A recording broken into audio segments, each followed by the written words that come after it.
Shalom saudara, mari kita persiapkan hati kita untuk memuji dan menyembah Tuhan. Mari kita sama-sama berdoa. Kami mengucap syukur buat hari ini Tuhan. Terima kasih untuk anugerah Tuhan dalam kehidupan kami, sehingga hari ini kami diberi kesempatan untuk beribadah, untuk memuji dan memuliakan nama-Mu. Biar Engkau hadir dan melawat setiap kami hari ini Bapa. Di dalam nama Yesus kami berdoa dan mengucap syukur. Haleluya, amin. Mari dengan penuh sukacita kita memuji Tuhan.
Puji Tuhan. Mari kita persiapkan hati kita untuk lebih lagi menyembah Tuhan. Terima kasih Tuhan untuk sukacita-Mu. Haleluya. Bapakku datang dan berserah, ku nyatakan Kau yang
Kau besertaku. Haleluya.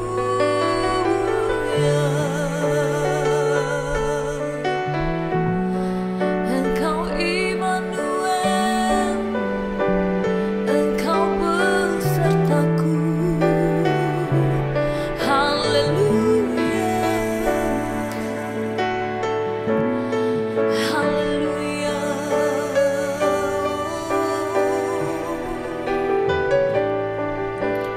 Haleluya.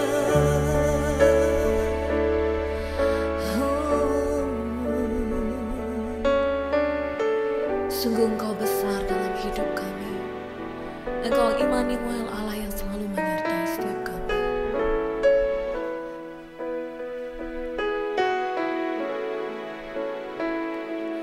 How great is our God.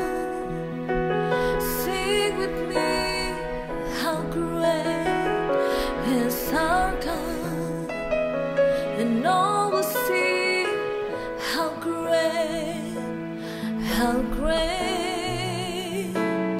is our God.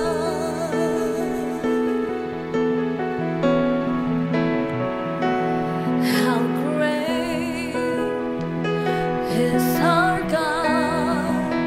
Sing with me. How great is our God. And all will see how great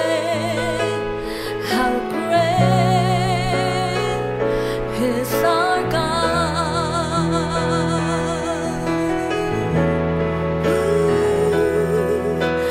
Name above all names, you are worthy of all praise, and my heart will sing how great is our God. Name above all names, oh, name above all names, you are worthy of all praise, and my heart will sing how great is our God. How great is our God. Sing with me, how great is our God. And all will sing how great is our God.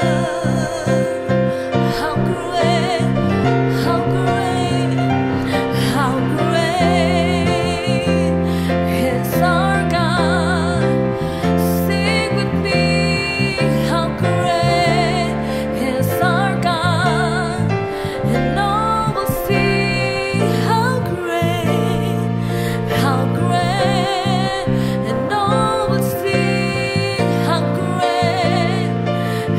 great, and all will see how great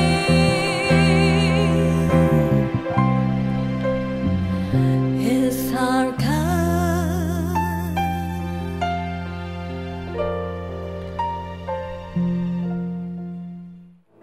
Shalom, Jemaat GBI Faith Unlimited, dimanapun juga Anda semua berada. Kembali kita jumpa dalam ibadah online, yang mana kita semua masih tetap dalam situasi PPKM, namun semangat untuk beribadah dan juga belajar firman Tuhan.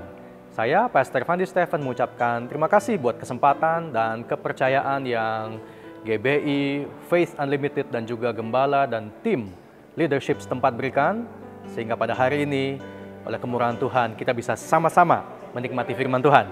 Kita akan satukan hati dalam doa. Kita akan berdoa untuk firman Tuhan. Bapa di sorga, terima kasih buat hari ini, kesempatan yang sangat baik.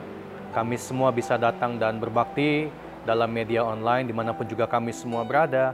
Satukan hati kami supaya kami dapat menerima benih firman Tuhan yang baik, yang akan menguatkan hati kami, menguatkan roh kami, khususnya dalam melewati situasi-situasi yang sulit di tengah-tengah banyak ketidakpastian dan juga segala kemungkinan yang bisa saja terjadi.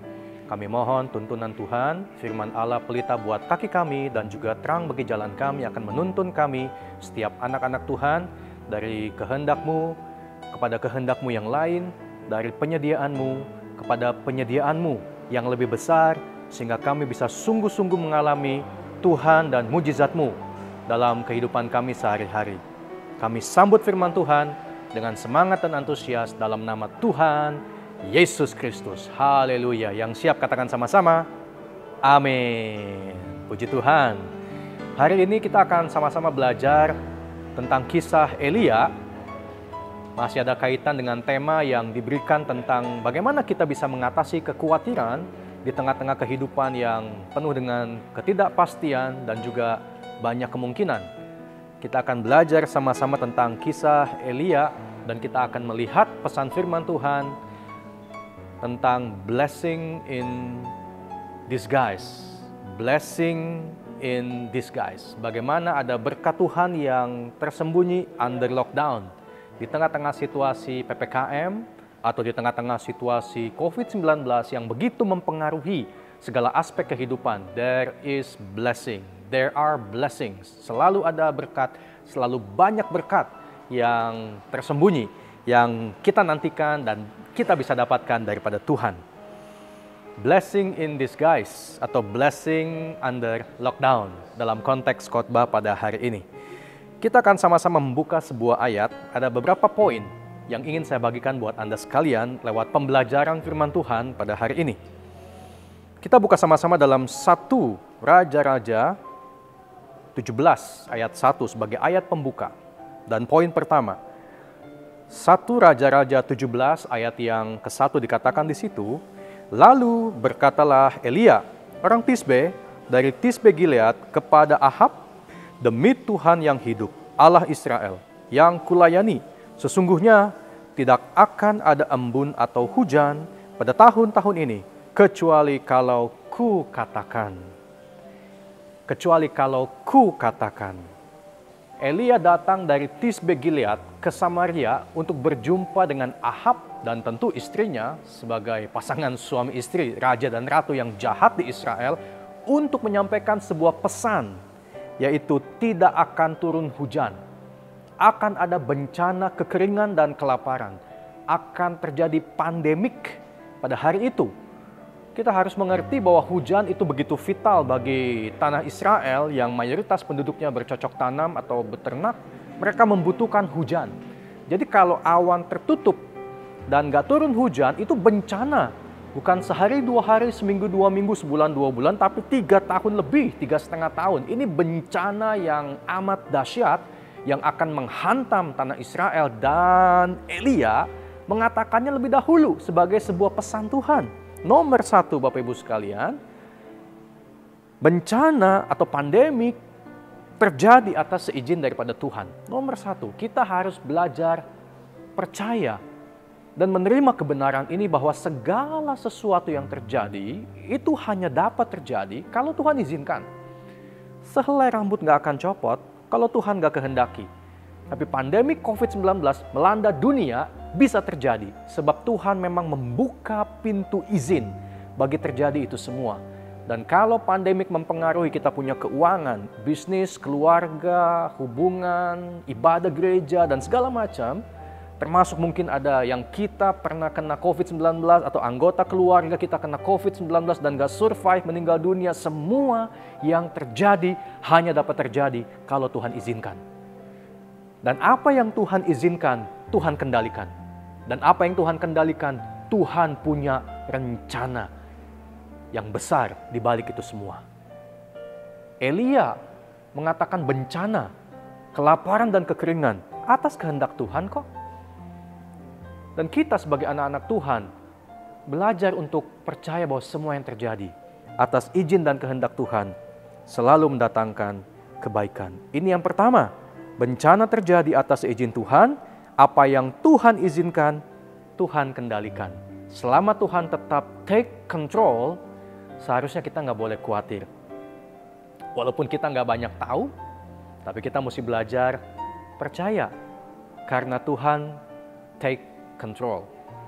Kalau saya dari Jakarta misalnya mau ke Bandung dengan anak saya yang masih balita, dia nggak akan tahu jalan apa yang harus saya lewati sepanjang 200 km dari rumah tempat di mana kami tinggal ke kota Bandung.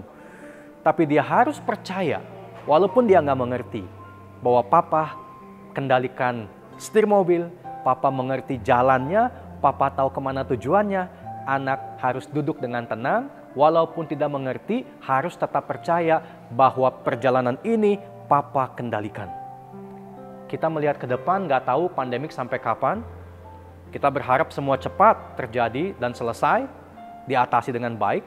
Tapi sekali lagi, kita nggak tahu kan ke depannya seperti apa. Pada titik itu kita mesti tetap percaya Allah mengendalikan segala sesuatu. Begitu hati kita kehilangan percaya ini, yang muncul pasti kekhawatiran. Karena kita menghadapi ketidakpastian dan ketidakmengertian, ada banyak kemungkinan di masa depan.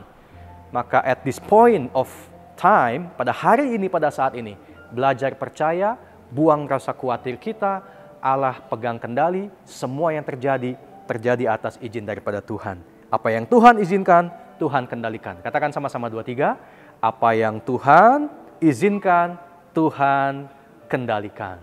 Amin. Itu yang pertama. Yang kedua, orang percaya bisa ikut juga menderita, mengalami bencana. PPKM buat semua lapisan masyarakat. Yang kena COVID, orang Kristen juga ada, anak Tuhan juga bisa dipanggil pulang lewat COVID. Jadi nggak ada yang bebas. Elia datang dari Tisbe Gilead ke Samaria, menyampaikan pesan Tuhan, akan ada kelaparan, kekeringan. Elia juga kena. Bukan berarti dia kebal dengan bencana. No, dia juga mengalami kelaparan dan kekeringan. Dia juga mengalami kok. Tidak turun hujan 3,5 tahun, dia mengalami.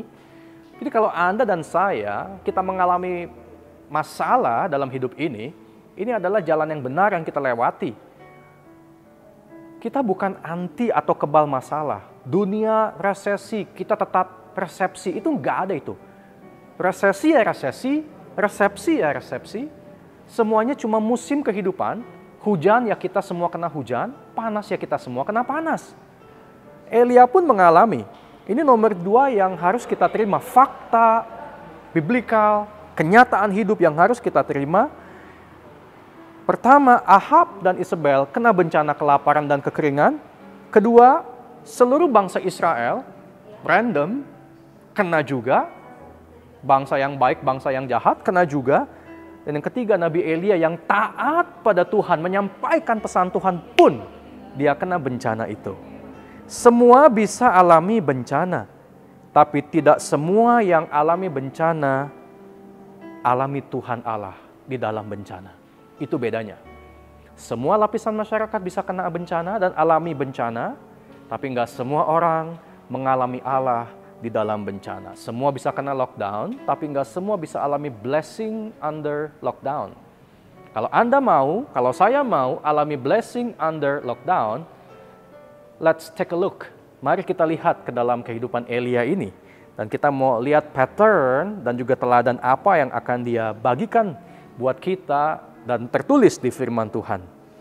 Yang ketiga, 1 Raja-Raja 17 ayat yang ketiga. Pergilah dari sini, berjalanlah ke timur, dan bersembunyilah di tepi sungai Kerit di sebelah timur sungai Yordan.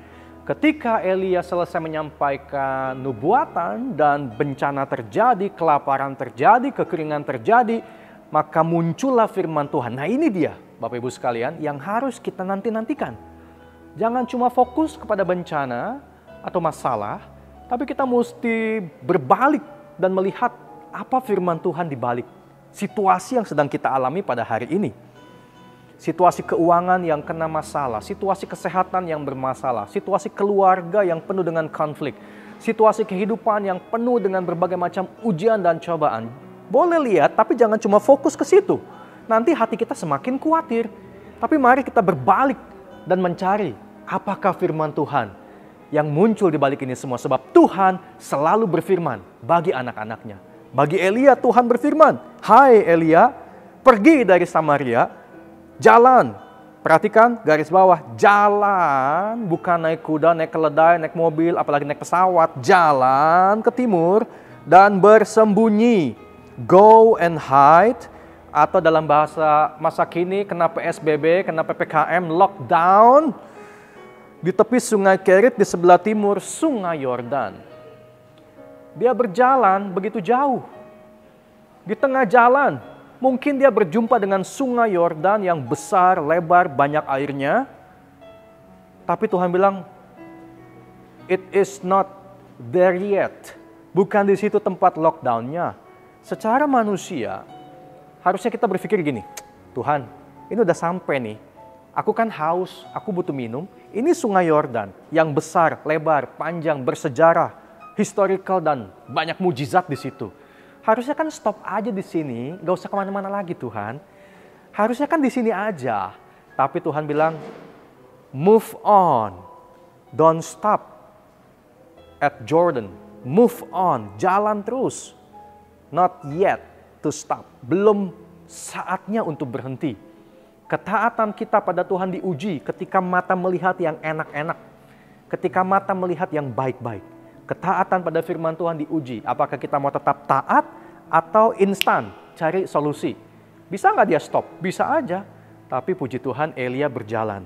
Mungkin dia lihat ke belakang sekilas, waduh Jordan, I will be missing you.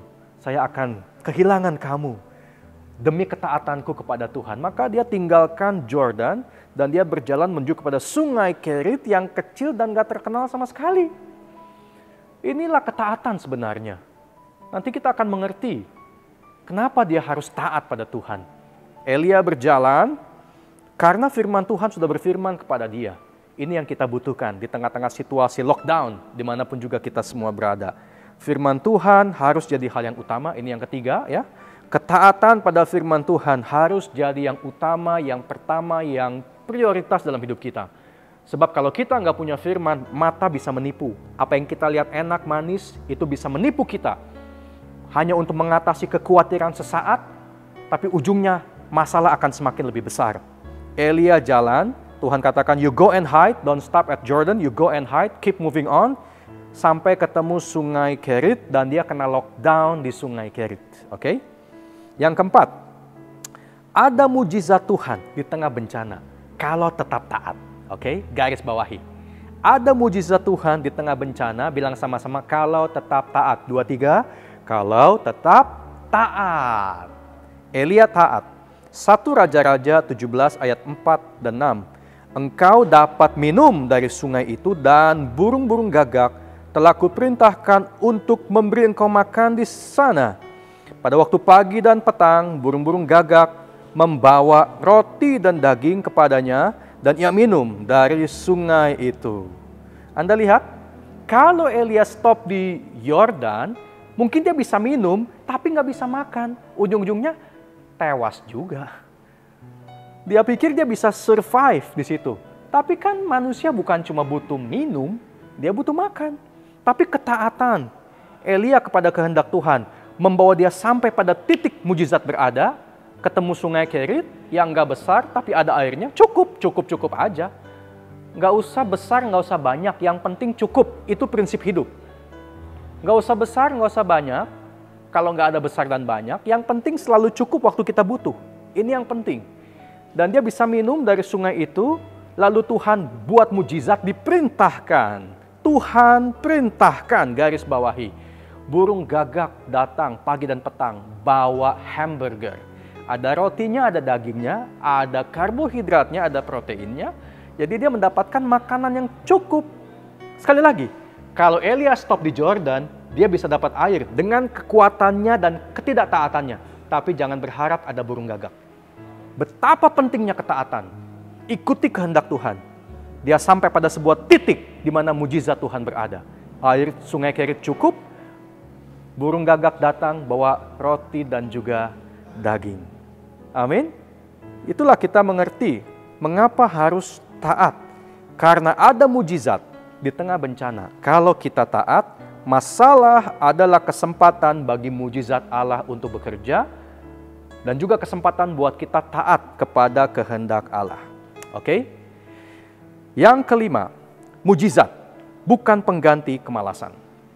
Anda bisa bilang, wah enak ya Elia ya, dipelihara begitu rupa ya, enak banget, enak banget, enak banget. Hey, jangan cuma lihat enaknya, lihat juga dong pergumulan dalam ketaatannya. Waktu dia disuruh jalan dari Samaria ke Sungai Kerit, itu kalau lihat peta, lebih kurang 60 kilo jalan kaki di tengah masa kelaparan dan kekeringan. Ini tantangan bukan? Ini tantangan. Jalan di tengah udara yang panas, gak ada hujan, 60 kilo. Kemudian ketemu Sungai Yordan. Kalau daging begitu kuat, stoplah di Sungai Yordan. Tapi Elia jalan terus, 60 kilo. Mujizat bukan pengganti kemalasan. Ada sesuatu yang saya mesti lakukan. Ada sesuatu yang Anda mesti lakukan. Ada juga bagian yang Tuhan akan lakukan. I do my best. We do the best. God do His best. Tuhan lakukan yang terbaik bagiannya buat kita. Di batas akhir kemampuan manusia mencoba dan berusaha, baru kita akan berjumpa dengan titik awal kuasa mujizat Allah untuk bekerja. Tanggung jawab kita bagian kita, tanggung jawab Tuhan adalah bagian Tuhan. Jadi kalau kita lakukan bagian kita, apa yang kita lakukan akan membawa kita sampai pada titik di mana mujizat Tuhan berada. Yang selanjutnya, yang keenam, andalkan Tuhan, bukan alat mujizatnya. Begitu kita dapat mujizat, jangan pernah sekali-kali mengandalkan mujizat dan lupakan Tuhannya. Ingat Tuhannya, terima mujizatnya. Bukan sembah mujizatnya, lupakan Tuhannya. Jangan kebalik. 1 Raja-Raja 17 ayat yang ke-7. Tetapi sesudah beberapa waktu, sungai itu menjadi kering sebab hujan tiada turun di negeri itu. Akhirnya Sungai Kerit itu pun selesai masa baktinya. Mungkin Elia bisa komplain, Tuhan, udah enak-enak kayak begini. Kenapa sih digoncang? Udah enak-enak pekerjaanku begini. Kenapa sih digoncang? Udah enak-enak keluargaku begini. Kenapa sih digoncang? Udah enak-enak pelayananku begini. Kenapa sih digoncang? Supaya kita tidak mengandalkan apa yang dapat digoncangkan. Dan kita kembali kepada hal yang tidak dapat tergoncangkan, yaitu kepada Tuhan sendiri. Sumber manusia terbatas, tapi sumber Allah tidak terbatas. Maka jangan pernah andalkan yang lain selain daripada Tuhan. Yang ke-7, makin besar tantangan, makin besar juga mujizat. 1 Raja-Raja 17 ayat yang ke-9, bersiaplah, pergi ke Sarfat yang termasuk wilayah Sidon, dan diamlah di sana. Ketahuilah, aku telah memerintahkan seorang janda untuk memberi engkau makan. Allah selalu lebih besar daripada masalah.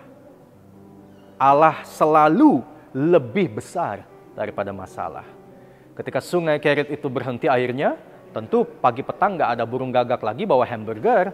Tapi kan Tuhan selalu ada dan berfirman, Elia, stand by, move on, move up.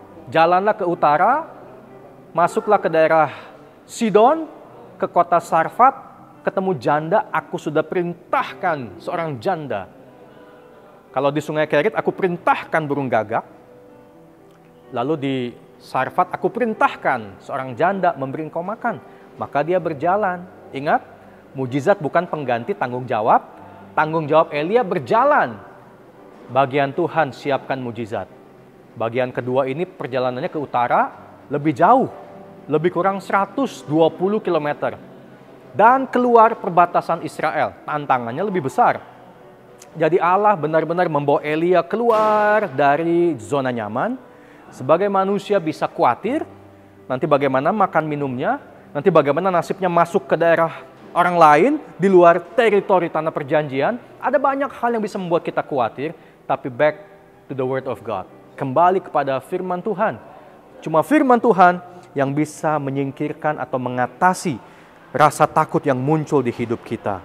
Waktu dia masuk ke dalam area yang lain, yaitu Sidon atau Libanon zaman sekarang ya, dia masuk ke kota Sarfat, disitulah Tuhan punya rencana. Kenapa Tuhan perintahkan Elia ke sana? 1 Raja-Raja 16 ayat 31 dan 32, seakan-akan belum cukup ia yaitu Raja Ahab hidup dalam dosa-dosa Yerobeam bin Nebat, maka ia mengambil pula Isabel, perhatikan, Isabel itu adalah anak Etbaal, raja orang Sidon, menjadi istrinya. Jadi pada bagian yang kedua ini, lockdown yang kedua ini ya, Elia disuruh oleh Allah ke Sidon yang adalah daerah kekuasaan Etbaal yang adalah ayah daripada Isabel. Jadi Elia menjejakkan kakinya di jantung pertahanan kota musuhnya, yaitu tempat lahirnya dan berkuasanya Etbaal dan Isabel. Berapa banyak orang suka kabur dari masalah, gak berani menghadapi. Berapa banyak orang ingin lari dari kehidupan, masalah kehidupan, gak mau berada di dalamnya atau di jantung masalah itu. Selama kita melarikan diri dari masalah karena takut dan khawatir, kita gak akan pernah bisa menyelesaikannya. Milikilah iman dan sikap yang benar untuk berani melangkah masuk ke dalam masalah. Karena jantung masalah itulah solusi yang terbaik yang dapat kita lakukan. Di jantung masalah itu, di inti esensi, di pusat masalah itu, baru akan selesai dengan total. Ketakutan, kekhawatiran membuat kita menjadi pengecut rohani. Tapi iman dalam Tuhan membuat kita menjadi gagah berani untuk masuk ke dalam teritori masalah kita, ke jantung dan pusat masalahnya. Hari ini Bapak Ibu sekalian, apapun masalah kita, jejakkan kakimu di situ dan berkata, every places where I put my foot on will be mine.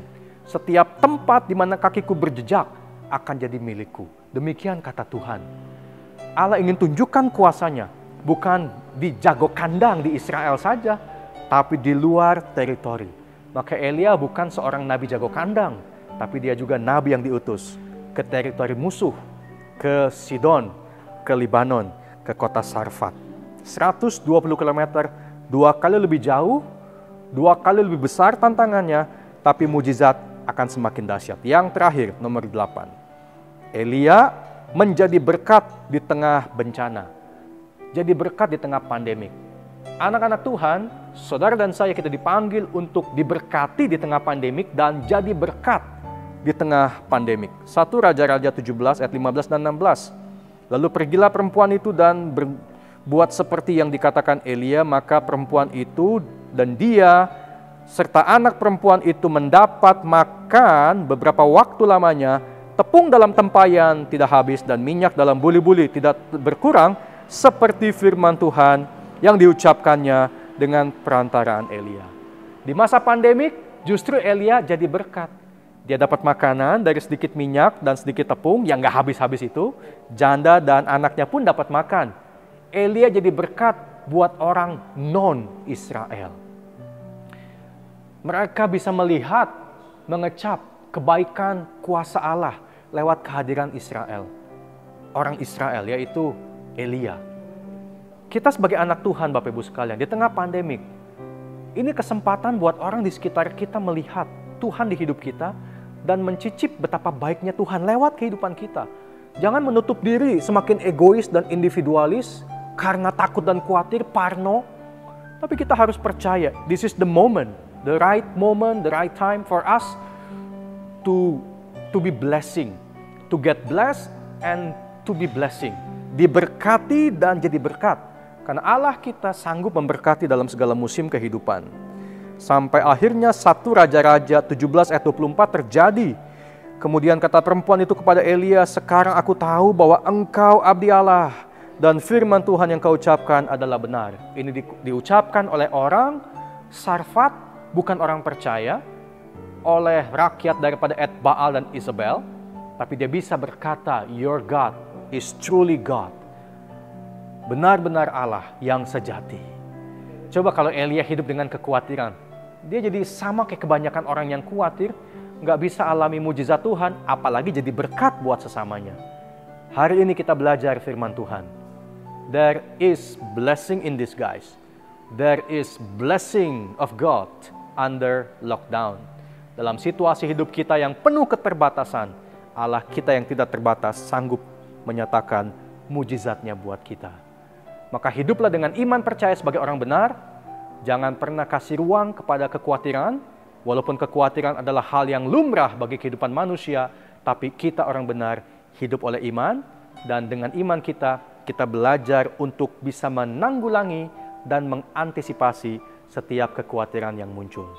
Kiranya Tuhan Yesus memberkati kita semua, dan kita semua mendapatkan mujizat dan berkat Tuhan di tengah-tengah lockdown kita masing-masing. Amin.